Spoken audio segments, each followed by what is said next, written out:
کا مجھے نہیں پتا, مجھے صرف یہ پتا ہے کہ اسلام کی حفاظت کے لیے تلوار ضروری ہے. بہت پیاری بات کی, کیا بات, حفاظت کے لیے. یہ نہیں کہا کہ تلوار سے گردنیں اڑا دو, جب کلمہ پڑھ لے تو چھوڑ دو, نہیں, ایسا نہیں. دیکھیں نا جی, بر اعظم کے اندر جتنا, بر اعظم ہمارے یہاں بر صغیر میں جتنا بھی اسلام پھیلا ہے وہ اخلاقیات سے پھیلا ہے. اگرچہ کہ کوئی 17 حملے کیے محمود غزنوی رحمۃ اللہ علیہ نے, وہ بھی تشریف لائے, لیکن جس طرح بزرگان دین نے لوگوں کے دلوں کے اندر اسلام کا بیج بویا نا, اگر تلوار سے پھیلا ہوتا تو تلوار جب اٹھتی تو دین بھی نکل جاتا. لیکن یہ وہ دین ہے کہ لوگ سر کٹانے کے لیے تیار ہیں, لیکن لا الہ الا اللہ محمد رسول اللہ صلی اللہ علیہ وسلم پہ سودا کرنے کے لیے کوئی تیار نہیں ہے. وہ ایک واقعہ وہاں پہ, مجھے ایگزیکٹلی نہیں یاد, پریسائزلی نہیں یاد کہ وہ کس کن کا ہے, لیکن وہ ایک خاتون ہوتی ہیں جنہوں نے قرآن اور تلوار ساتھ رکھی ہوتی ہے. تو ایک بندہ ان سے پوچھتے ہیں کہ آپ نے قرآن اور تلوار ساتھ کیوں رکھی ہوئی ہے؟ تو وہ کہتی ہے قرآن اس لیے کہ اسلام پہ چلا جا سکے, اور تلوار اس لیے تاکہ قرآن کا رستہ صاف کیا جا سکے. تو دونوں چیزیں کیا خوبصورت بات, کیا خوبصورت بات. تو یہ چیز ہے جو اگر ریاست کے اندر اقتدار میں جب اسلام آئے گا نا, تو اس طرح کی تشریحات سے دیکھیے گا پھر اسلام کیسے پھیلتا. بالکل ایسا انشاءاللہ. تو یہ چیز ہے آپ کا, ہم نے ماشاء اللہ ایکسپیرینس بھی سنا باہر کے, آپ نے دیکھے, اور پاکستان میں افسوس کی جو کچھ مجھے یاد تھا وہ میں نے ابھی افریقہ اور دیگر ممالک رہتے ہیں, وہ انشاءاللہ اگلے ایپیسوڈ میں کریں گے جو ساؤتھ افریقہ کے ایکسپیرینسز ہیں, وہاں کے مسلمان کیسے, بھی وہاں پر اچھے خاصے مسلم کنٹریز ہیں, تو ان کے بارے میں ذرا بات کریں. جس قدر آپ نے ہم سے شیئر کی اپنی معلومات, مفید اسلامی مذہبی لوگوں کے متعلق اور وہاں کے وسائل, حالات, واقعات کے متعلق میں, ہم اس پہ آپ کا شکریہ ادا کرتے ہیں سب, اور امید کرتے ہیں انشاءاللہ. آخری میں کوئی اچھا پیغام کوئی دینا چاہے نام صاحب, آپ کو بتا دیں اس حوالے سے, کریکس آف دا ویڈیو بتا دیں, ایک اچھی بات بتا دیں کہ کیا ہونا چاہیے, لوگوں کو کس طرح چلنا چاہیے. ہم نے جو بات کی ہے کہ ایک جس طرح حج کی بات کر رہے تھے اور یہاں کے حج کی بات کر رہے تھے, تو یہ پاکستان میں ایسے لوگ ملتے ہیں عام طور پہ, تو اس کی ذرا بھی بات کر دیں. اچھی بات تو سلطان صلاح الدین ایوبی رحمۃ اللہ علیہ کے حوالے سے وہ کر چکے ہیں. میں ایک چھوٹی سی بات کرنا چاہتا ہوں جناب. میں یہ چاہ رہا ہوں کہ جو ہمارے جو ایجوکیشن سسٹم ہے پاکستان کے اندر, وہ ایک اچھے ہاتھوں میں چلا جائے, ایک اچھے ٹیچر کے پاس چلا جائے, ایک اچھے معلم کے پاس چلا جائے, جو محبت سے, پیار سے ہمارے لوگوں کو یہ سمجھا سکے, ہمارے بچوں کو یہ سمجھا سکے کہ دین کیا ہے. بیسک, جب ہم دین سیکھیں گے تو سب کچھ اسی میں آ جائے گا. ہمارے اندر اخلاق بھی آ جائے گا, ہمارے اندر ایمانداری بھی آ جائے گی, ہمارے اندر سچائی بھی آ جائے گی, ہمارے اندر جو ہے کافی چیزیں دین آ جائے گا, پوری دنیا میں اس کے لیے آخرت بھی مل جائے گی. سب سے اہم چیز یہ ہے ہم اپنی زندگیوں میں سب سے پہلے دین لیں. ہاں, اپنی زندگی یہ سب سے اہم ہے. تو جو بھی لوگ ہیں, ناظرین ہیں اور لوگ دیکھنے والے ہیں, ان کو بھی آخری پیغام یہی ہے کہ دین کو خود پڑھیں اور دین پہ عمل کرنے کی خود کوشش کریں. دوسروں کو تو اسکولنگ ٹھیک ہے, اچھی چیز ہے, آپ بتا سکتے اور جب خود اپنی زندگی میں عمل کریں گے نا, تو دوسروں پہ ہمارا کہنا اثر بھی کرے گا. اخلاص پیدا کریے اپنی عبادات میں, اخلاص پیدا کریں.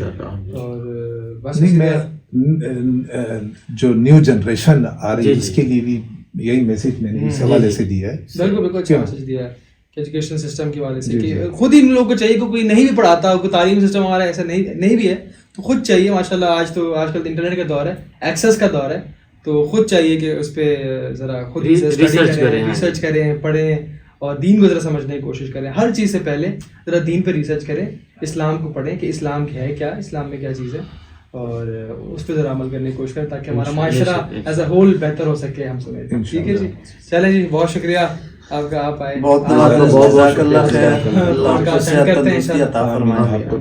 اگلا ایپیسوڈ کریں گے پھر انشاءاللہ.